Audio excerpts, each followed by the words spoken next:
A escravidão.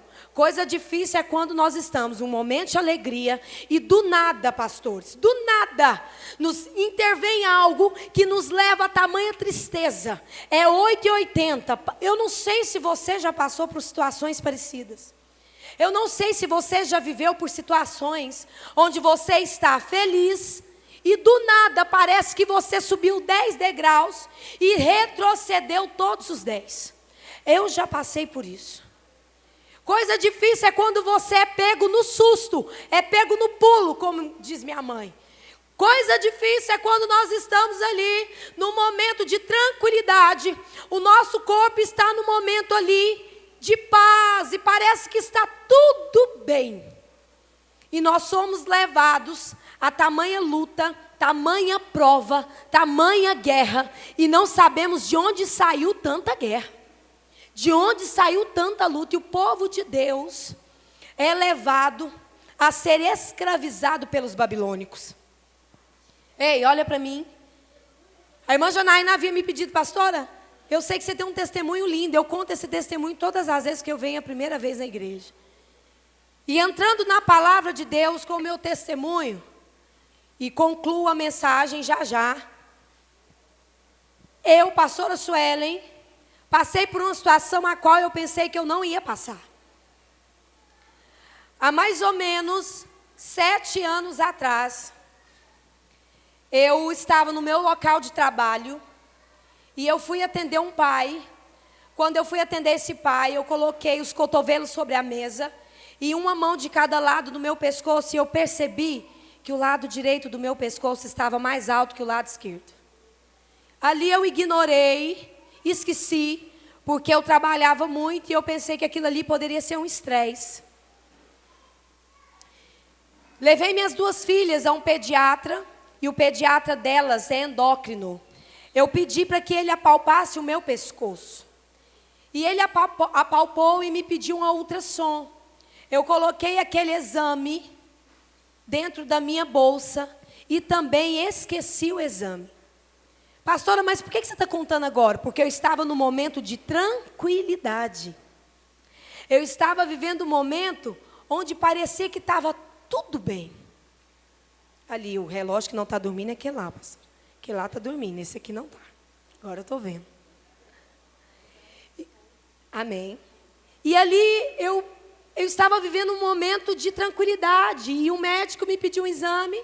Coloquei o exame na minha bolsa. Esqueci aquele exame durante 1 mês. Ei, um dia eu estava dentro da minha sala, trabalhando, e coloquei um hino para eu ouvir.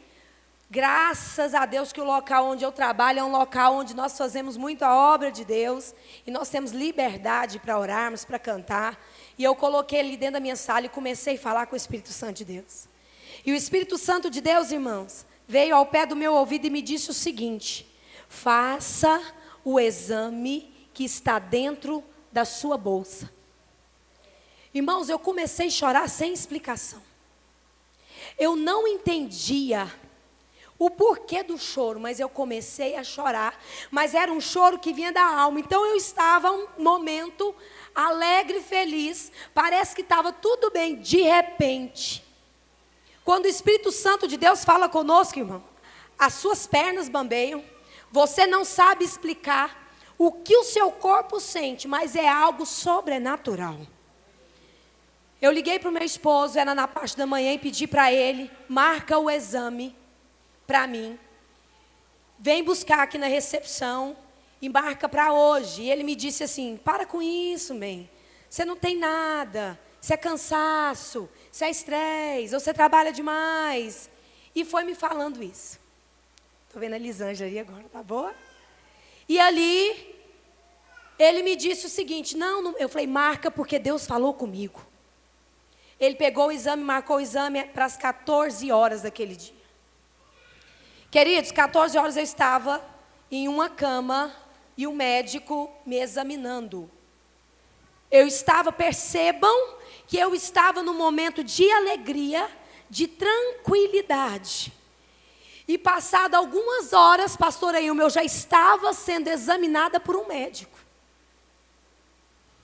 E o médico me examinava, e ali o meu coração começou a ficar muito entristecido e angustiada. Por quê, irmãos? Eu sou de carne e osso, sou limitada. E o médico terminou e eu pedi para aquele médico o seguinte, pastor. Falei, doutor, eu sei que o senhor não pode me dar nenhum laudo, mas por gentileza, me diga o que o senhor viu aí.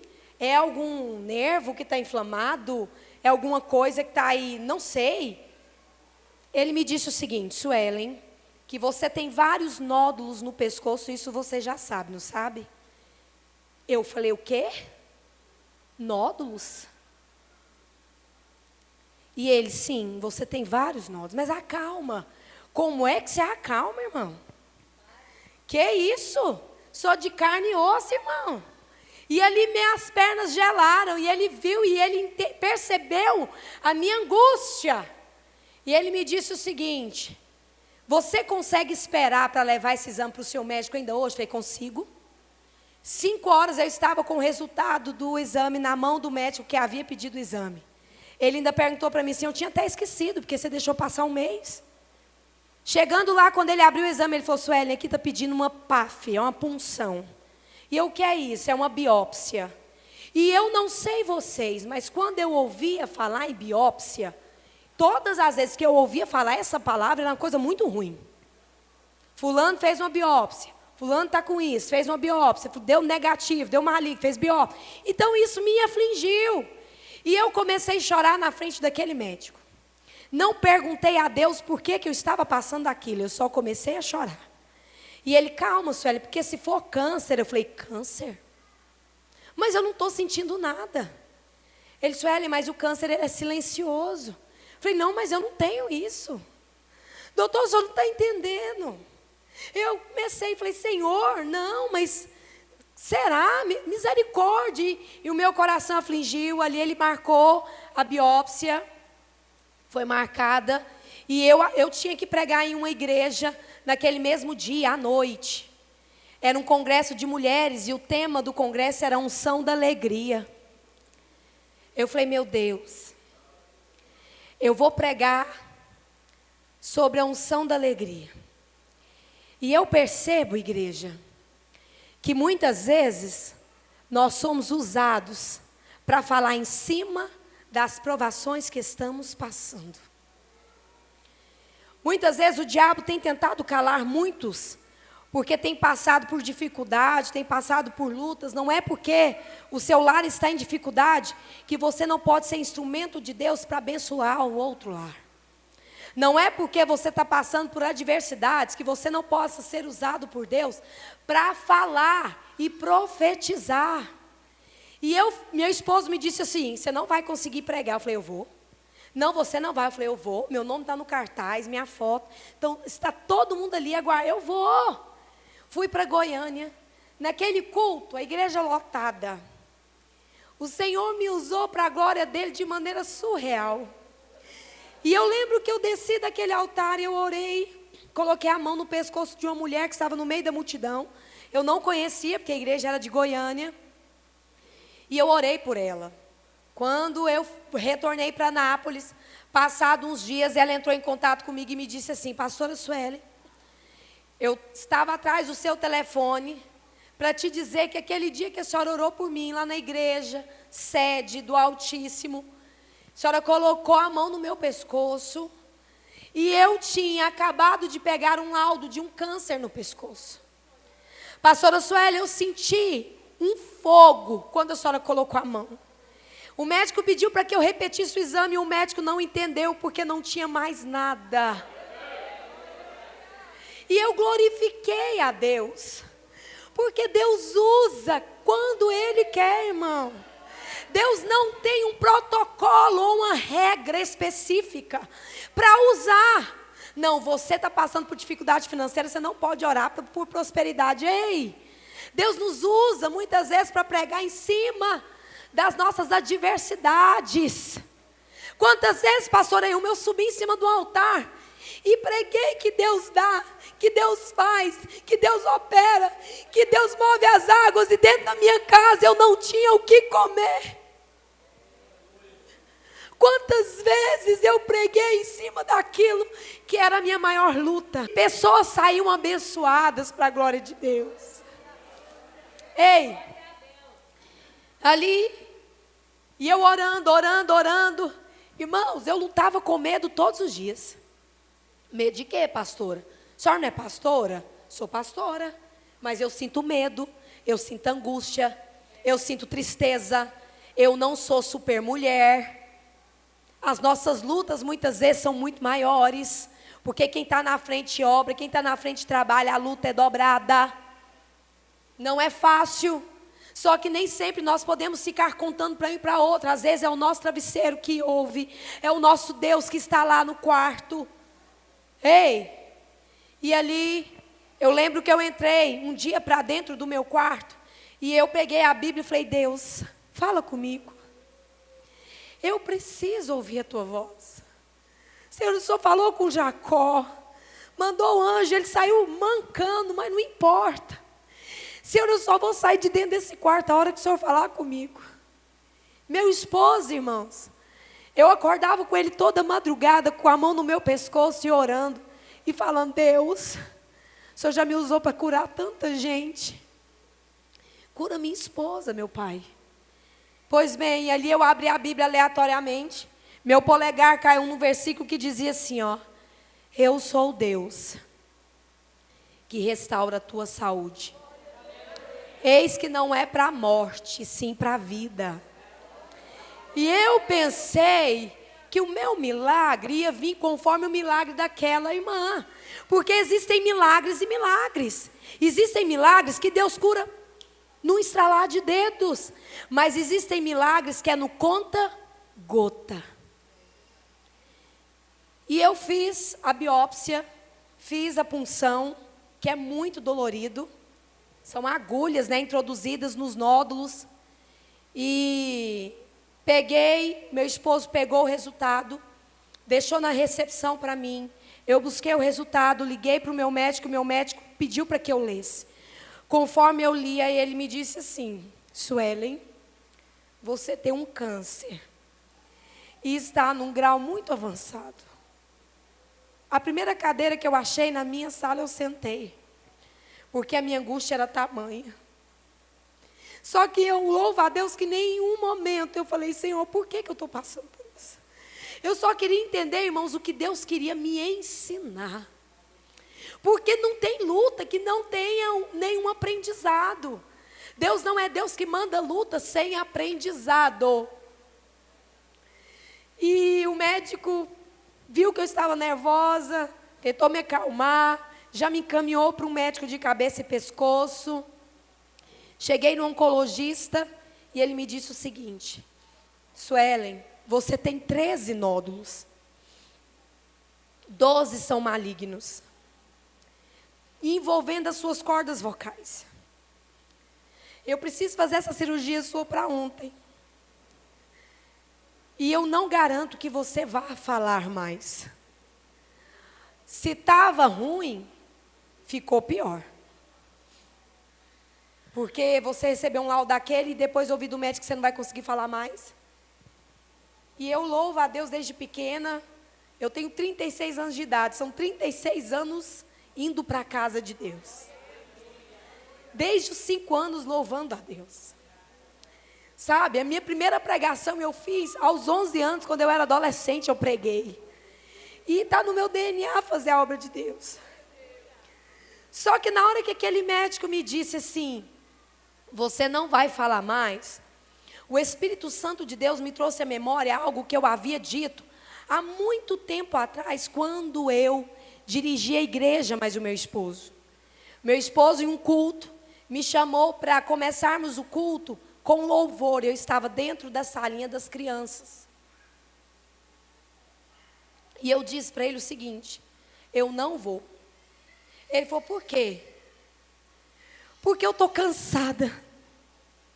Cansei de crente, cansei de igreja, cansei de pregar, cansei de louvar, cansei de falar do amor de Deus. Eu cansei. Chega. Eu estou cansada desses crentes que você vive fazendo, você falta adivinhar o que eles querem. E lá na frente, esses que você coloca na sua mesa, são os primeiros a te apunhalar. Estou cansada. Eu falei aquilo e esqueci, pastor. Mas o Espírito Santo de Deus, não. E ele me disse assim: filha, você não disse aquela vez que você estava cansada? Eu te deixo muda. Você não vai precisar falar, você não vai precisar pregar, você não vai precisar cantar, você não vai precisar. Se fazer a minha obra está sendo tão sacrificante assim, fica quietinha. E eu me envergonhei e pedi perdão para o Espírito Santo de Deus. Eu falei: me perdoa, Espírito Santo. Deus, eu sei que o Senhor é Deus de segunda chance, me dá mais uma chance. Queridos, a minha cirurgia foi marcada. Pastor, e o milagre? Calma. Com 15 dias eu estava sendo preparada para entrar para a mesa, para a sala de cirurgia. Eu lembro que eles me colocaram numa sala para me preparar. E o Senhor colocou uma paz no meu coração que eu não sabia entender. Estava parecendo que eu ia fazer um exame de sangue normal. E quando aquele maqueiro, aquele rapaz que leva, empurra a cadeira de roda, estava me empurrando para me levar para a sala de cirurgia, eu comecei a cantar um hino assim, ó. Me escutas quando clamo e acalma o meu pensar. Me levas pelo fogo, curando todo meu ser. Confio em ti, confio em ti. Creio que tu és a cura, creio que és tudo para mim.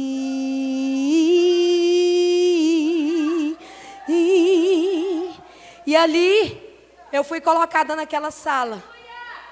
E o anestesista chegou e me disse assim: nossa, você está tão calma, você está até cantando. Eu falei: o meu Deus vive e reina. Eles me amarraram ali, pediram para que eu contasse de 1 até 3, né? Eu nunca havia tomado anestesia geral, não dei conta de contar até 1,5, apaguei. Minha cirurgia era para durar mais ou menos até 3 horas, minha cirurgia durou quase 7 horas. O lado direito do meu pescoço, eu tenho um L no pescoço, estava todo tomado, todo, chegava até a tireoide. E meu esposo, eu lembro que ele me disse assim, depois de muito tempo, ele: bem, eu tenho que confessar, que eu pensei que você havia morrido. Eu pensei que você tinha morrido e que os médicos não queriam me contar. Irmãos, falar de milagre quando você vive te emociona todas as vezes, porque quem passou foi você e você sabe como você ficou. E passar por problema financeiro é difícil, conjugal é difícil, familiar é muito difícil, com filhos também. Mas passar por problema na saúde, você vai para o pó. E me colocaram em uma sala para terminar, né, esperar a anestesia acabar. O médico falou para minha mãe que as pernas dele estavam parecendo 2 pipas, de tão inchadas, porque era muita ramificação. Eu abri os olhos quando eu acordei, estava com dreno, toda costurada, cheio de enfermeira ao meu redor, e eu não mexi perna, eu não mexi braço. Eu só olhei para o teto e eu queria saber se eu tinha voz. E eu olhei para o teto daquele hospital.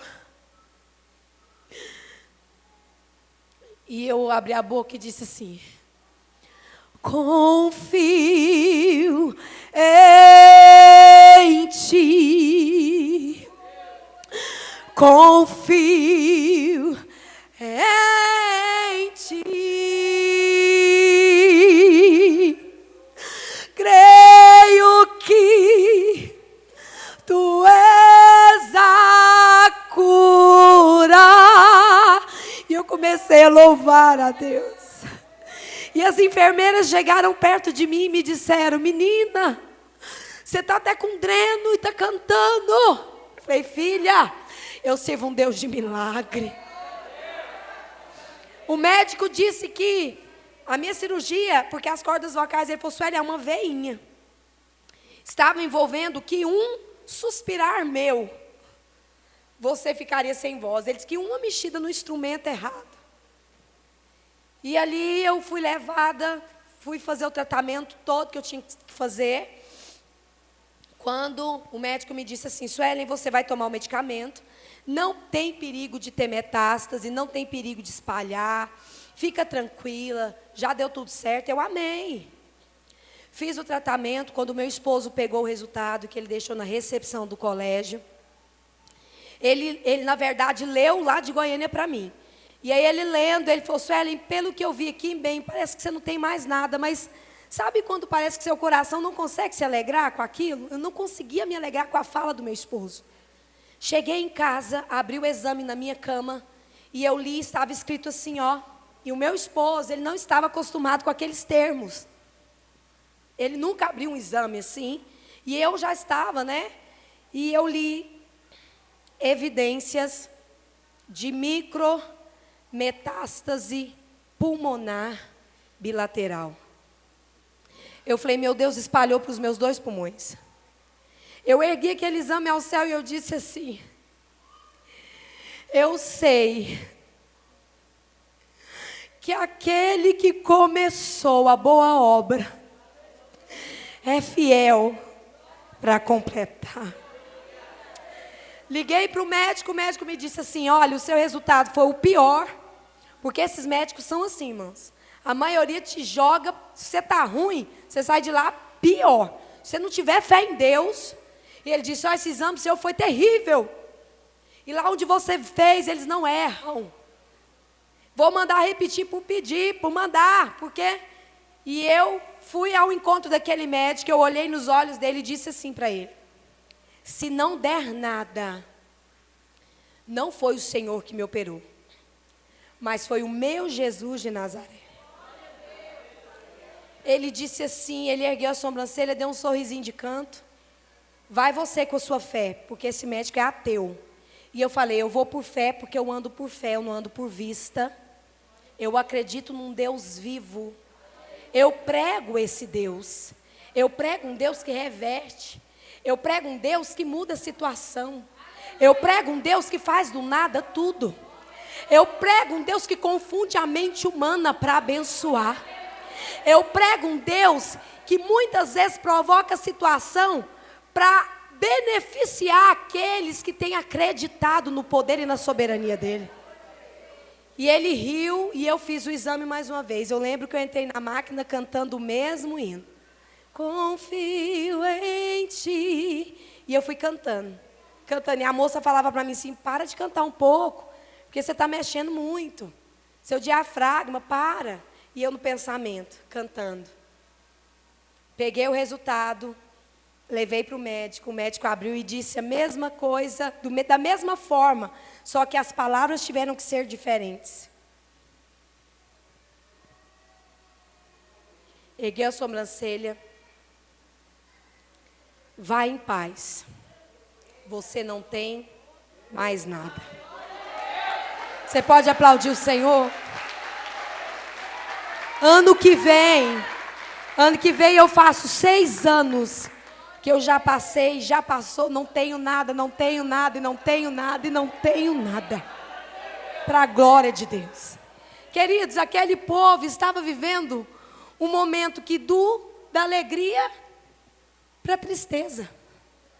Vai cativo, sai cativo pelos babilônicos. Só que tudo tem fim, nada é para sempre. A luta também tem fim. Mesmo sendo prova para te ensinar, ela tem fim, irmão. Uma hora acaba.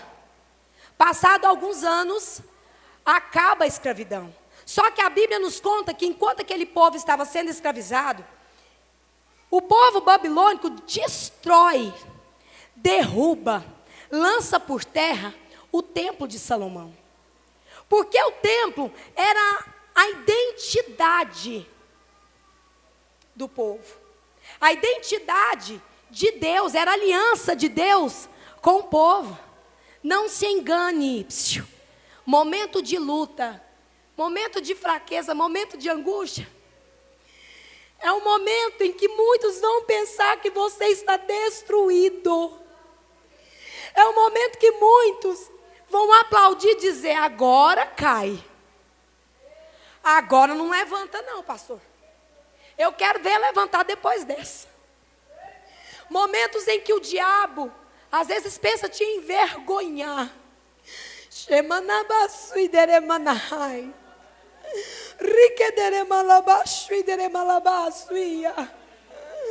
Derrubaram o templo.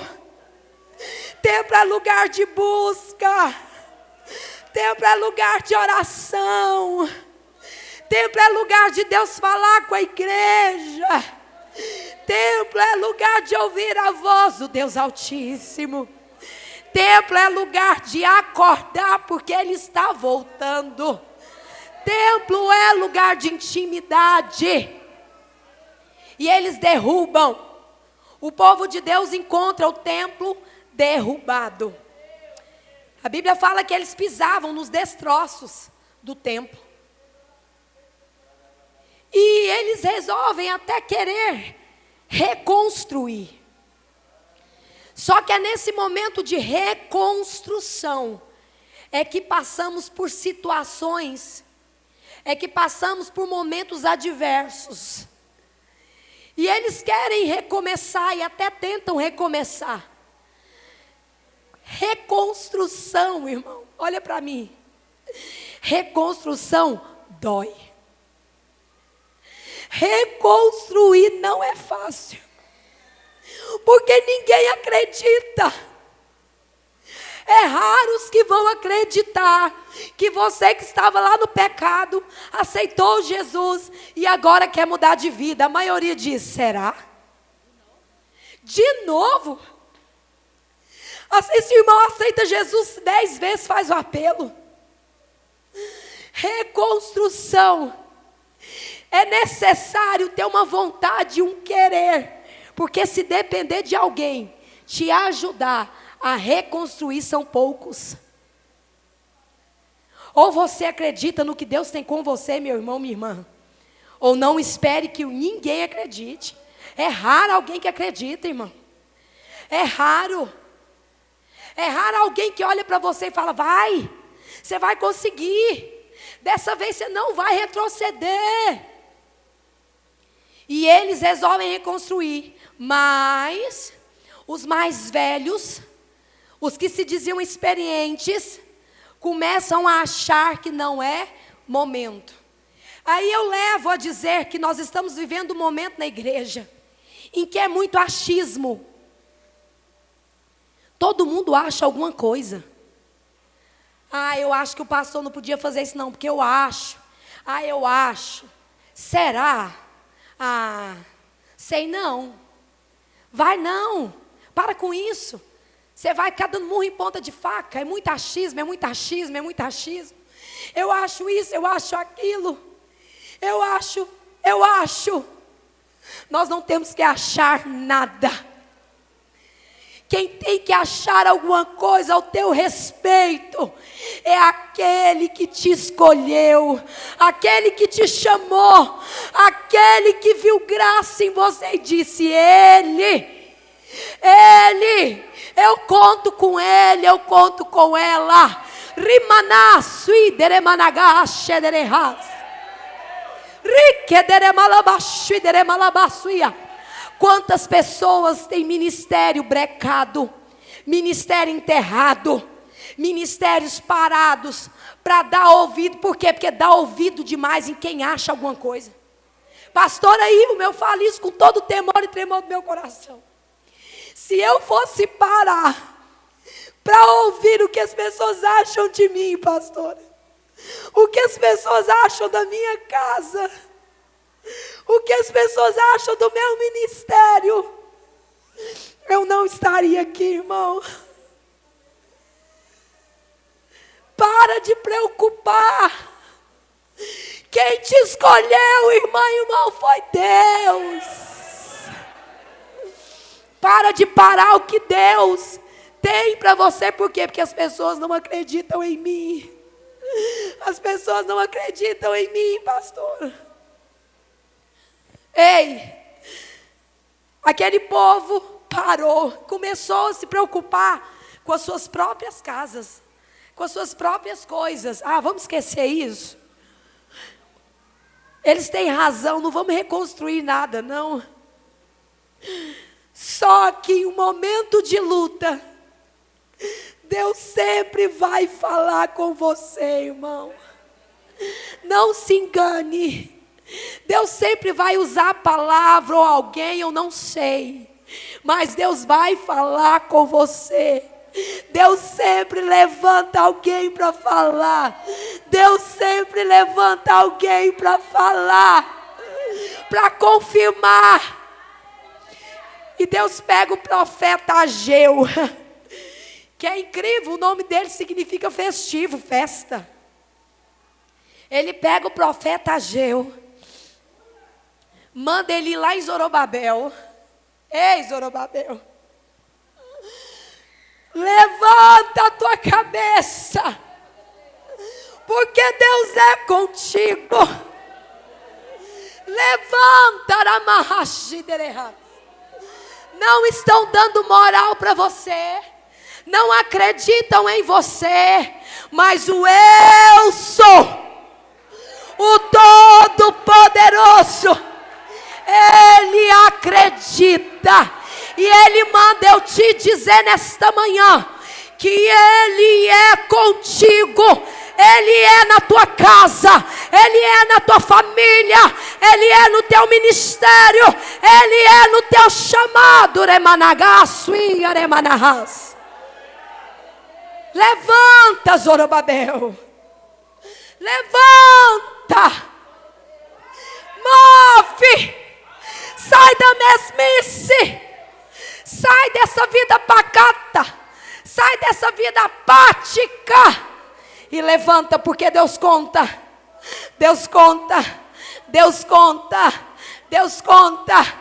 Ai, pastora, mas eu queria tanto ouvir isso de alguém, eu queria tanto ouvir. Deus conta, Deus conta. Aí Deus começa a ensinar como é que tem que ser feito, então. Como é que eu tenho que fazer? E o Senhor levantou o espírito de Zorobabel. Ei, aplicai. E aí Deus vai falar assim: Zorobabel, Zorobabel, aplicai, aplicai o vosso coração aos vossos caminhos. Pastor Magno, quem éramos nós, pastor Magno? O que é isso, pastor? Aplicar os nossos pensamentos aos nossos caminhos. Tem algumas traduções que falam ao nosso passado. Irmã, quem era você? Quem eu era? Quem nós éramos? Olha o que Deus fez. Olha o que Deus fez por você e pela nossa casa. Olha quem é você, irmão. Hoje você toca, você ora, você intercede, você prega, você fala de Jesus. E quem éramos? Sabe por que Deus manda rever? Para entendermos de onde foi que nós saímos. Se Ele fez, Ele faz e Ele continuará fazendo. E aí a Bíblia vai dizer: ei, suba ao monte, suba ao monte. Subir necessita sair da zona de conforto. Queremos que Deus nos use, queremos que Deus fale, queremos ser instrumentos de Deus, mas não queremos sair da zona de conforto. Me deixa quietinho aqui. Suba ao monte. Traga madeira. Se abasteça. Ore. Leia a Bíblia. Me louva. Ei, eu tenho tanto testemunho para me contar da minha vida, para eu contar. Quando eu casei, eu tenho 20 anos, eu vou fazer 21 anos de casado. Eu casei com 16 anos. Quando eu estava no meu primeiro ano de casada, meu marido passando uma luta. Você sabe o que é um homem que não desistia jamais? E os vizinhos faziam chacota, lá vai o pastorzinho. Fazia desinfetante para vender, fazia bala de coco para vender, pegava, às vezes, mandioca para ganhar R$1 por caixa. E aquela luta. E tinha dia que esse homem entrava para dentro do quarto, ele orava 3 horas, que ele molhava o chão. Quem conhece ele sabe o tanto que ele soa, que ele molhava o chão do quarto. E eu ia louvar a Deus. Ligava o som e eu ia louvar.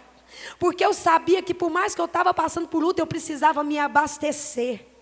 Abastecer a minha casa. E eu começava a louvar, de repente, cortaram a minha energia. Irmão, é luta. Podiam até cortar a minha energia, mas a minha voz continuava. Então louve, simplesmente louve. Tá chorando, louve. Precisando, louve. Tá sofrendo, louve. Não importa, louve. Seu louvor invade o céu. Deus vai na frente, abrindo o caminho, quebrando as correntes, tirando os... E eu louvava, irmãos. Eu morava num barracão tão baixinho, e eu lembro que eu sapateava. Ordena os anjos para contigo lutar. Ele abre as portas. Ele trabalha.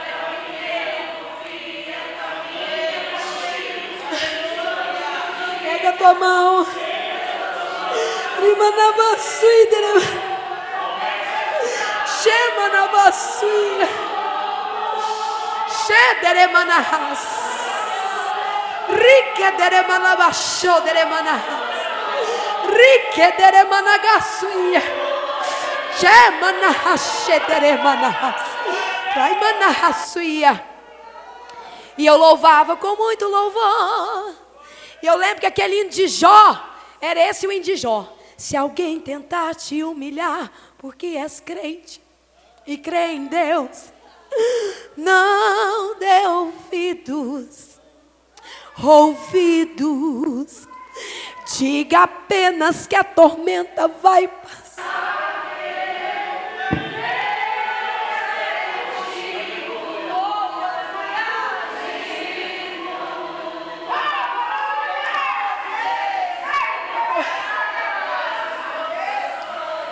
Ele só sabe acusar. Não se renda, porque ele já perdeu. Isso é profético. Agora é a sua vez de humilhar. Ora mahashederehas. Rikedere manabashodere malabashere. Shemana hasuidere managai.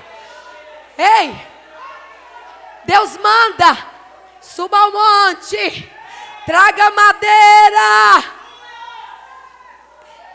edificai a casa.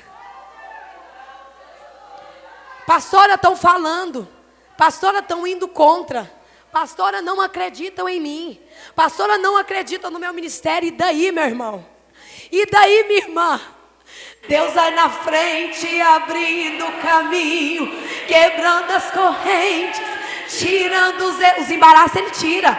Ordena os anjos para contigo lutar. Ele abre as portas para ninguém mais fechar. Ele trabalha para o que nele confia.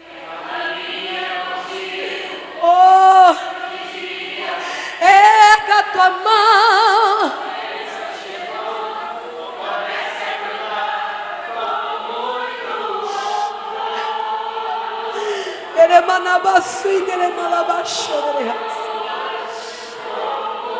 Oh, aleluia.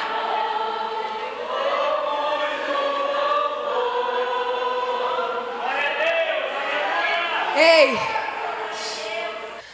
no capítulo 2, depois que o povo começa a entender, mas nós não vamos dar conta de reconstruir da mesma forma. Deus não está perguntando se vai ser do mesmo jeito. Não é essa a ordem. Não é essa a ordem. A ordem de Deus é para levantar e ir. A ordem de Deus é que faça. Aí tem um versículo que Deus vai falar em que a glória da segunda casa é bem maior, será bem maior que a da primeira. A glória da segunda casa é bem maior que a da primeira. A glória da segunda casa é maior que a da primeira. A glória da segunda casa é maior que a da primeira. A glória da segunda casa é maior que a da primeira.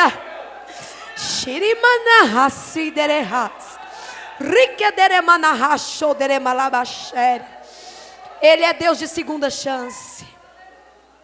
Ele é Deus que faz. Ele é Deus que move. Ele é Deus que trabalha. Ele é Deus que age. Ele é Deus. Ele é Deus. Fica de pé.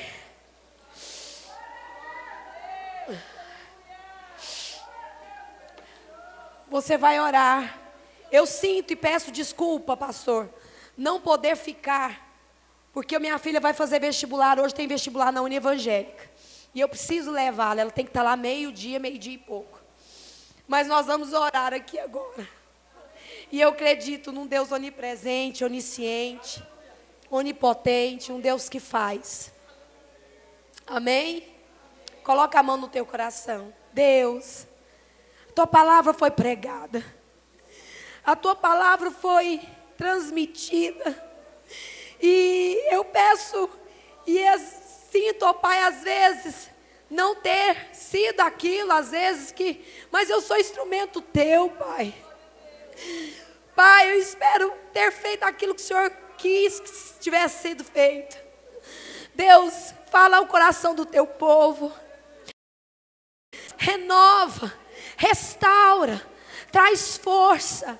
Deus, o Senhor está falando. Deus, o Senhor está ministrando. Que a tua igreja venha sair daqui, ó Pai, com um pensamento diferente. Porque o Senhor conta conosco. Pai, a ordem do Senhor é levanta e faça. Levanta, porque eu sou contigo. O Senhor é conosco. O Senhor é conosco. O Senhor é na nossa casa. O Senhor é no nosso lar. O Senhor é no nosso ministério. E por isso nós louvamos ao Senhor. Pai, conte, ó Pai. Conte conosco. Mesmo falhos, mesmo pecadores, nós nos colocamos à disposição do Senhor, ó Pai. Nos usa onde formos, que nós venhamos ser bênção em boca de Deus, onde nós pisarmos, para a honra e glória do teu nome, em nome de Jesus. Amém? Você pode aplaudir o Senhor. Podeis assentar. Deus abençoe, meu irmão, minha irmã.